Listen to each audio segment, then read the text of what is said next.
last time I was here was for a stag night. And I make that point, it was a night, which is what those things should be. Because they're getting out of control now. It's mushrooming into whole events, isn't it? A week in Benidorm, 2 weeks in Vegas. When's it going to end? Scott, do you want to come with Stag Night? I'd love to, mate. Right, quit your job. Tell your wife and kids you love them. We're going to Kenya to live as goats. We're standing there in the Serengeti trying to play paintball. Does Alan want a Jaeger bomb? No, he's been mauled by a lion. Whose idea was this? It is nice to be here. I have children. I have a daughter. She's 6. Well, I say she's 6. She's 3 if we go to the swimming baths. The Yorkshire tip. 4 on a bus, 5 on a train. She ain't got a clue how old she is, that kid, actually. Utterly confused. Every birthday is a genuine surprise, really. How old am I today, Daddy? Depends what we're doing, mate. Check the spreadsheet, I'll let you know. I actually have a spreadsheet. I've got that from my dad. My dad never paid for anything, ever. Parking, never paid for parking. Whenever we went into town, he would leave the car at the Jehovah's Witness temple. I said to him, Dad, one of these days you're going to have to join. He says, I will. I said, you don't even know what they believe in. He says, well, they believe in free parking, don't they? As he walked away, he went, pray and display, innit? Pray and display. It's my life at the moment. It's a lot of kids' parties. I go there. Sometimes I'll take my kids with me. Normally get 20 minutes out of the ball pool before I get rumbled. But kids' parties are a bit different now. I was at one the other week. This woman was dishing out the food to the children. It was hot dogs, burgers, rubbish. She gets to this one kid who says, I can't eat this.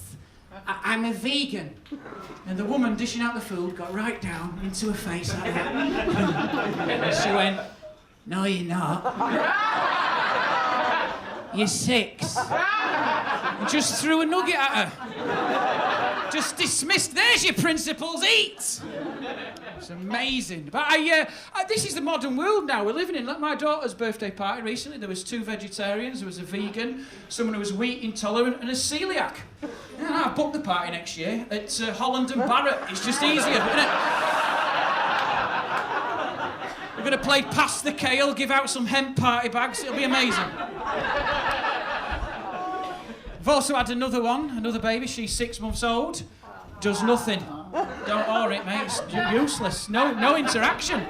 Honestly, you get nothing back, mate. It's a bit like looking after a pork loin joint. It really, you put it on its back, you keep it warm, you check on it every 2 hours, don't you? That is I mean, they're the same cooking instructions as gammon, aren't they?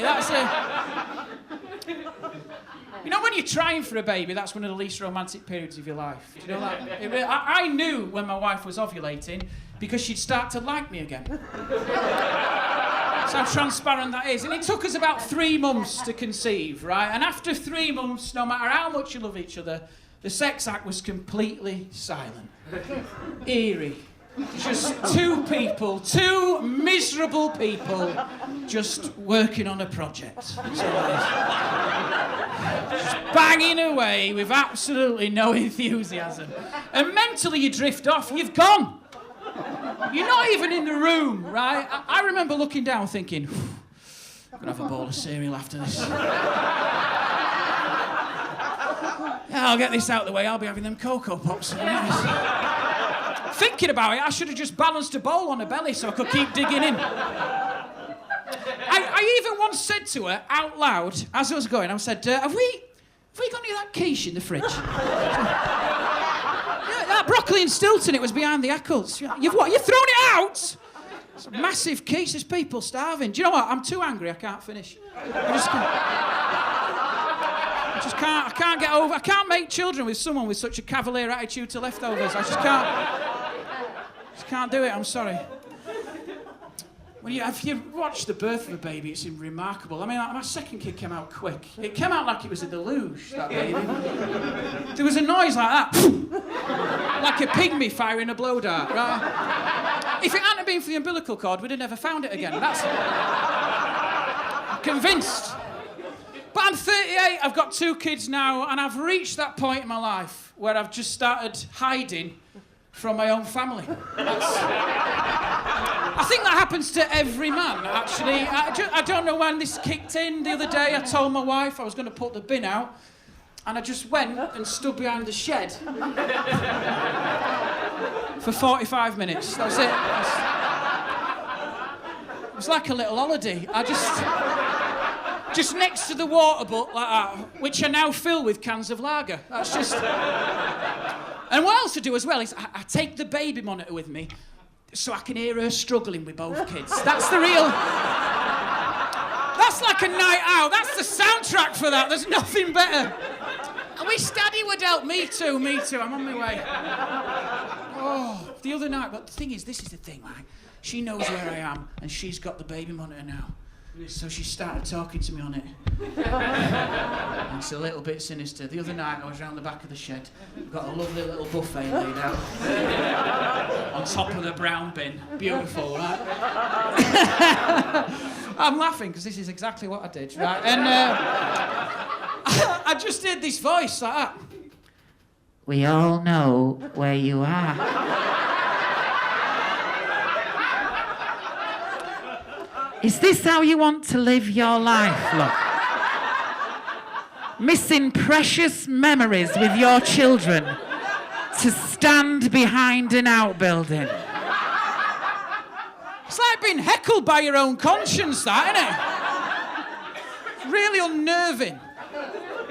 She's just as bad as me, right? The other day, we'd ran out of nappies, right? As soon as it was announced, it was a race to see who could abandon the children the quickest. I had her in an headlock in the hallway at one point.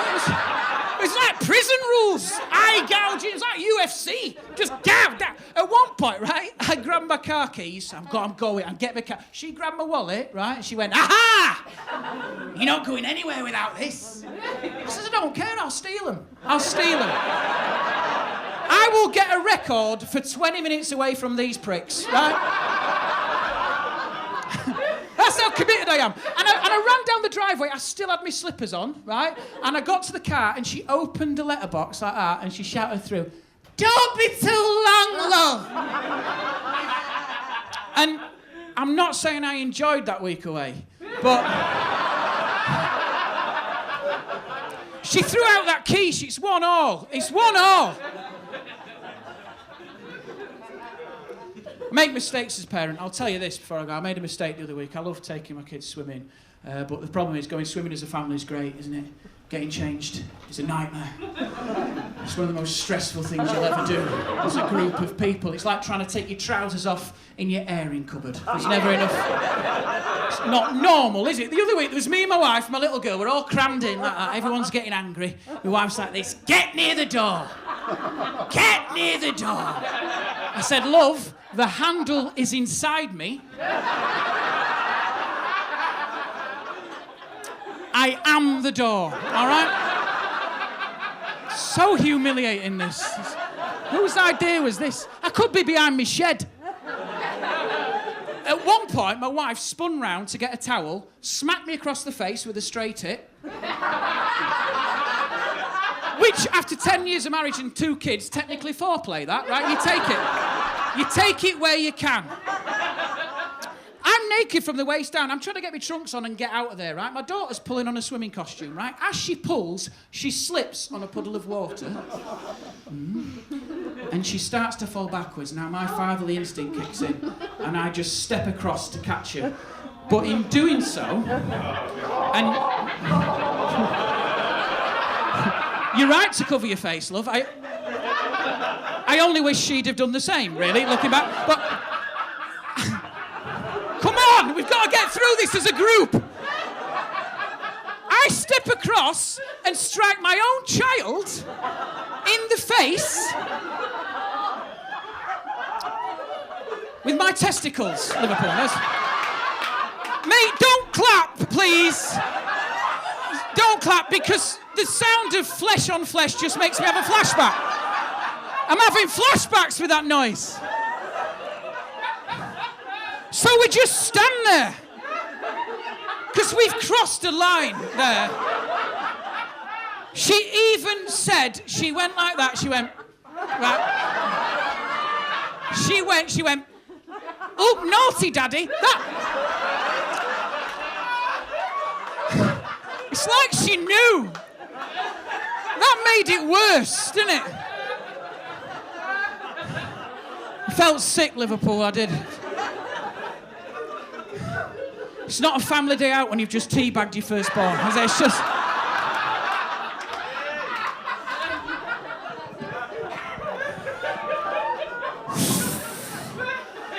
So I can only see her on the weekends, but I mean... That's why I spend a lot of time behind the shed. It's just easier for everyone. You've been amazing. This is an amazing club. Thank you so much. Cheers. I've been Scott Bennett. Good night.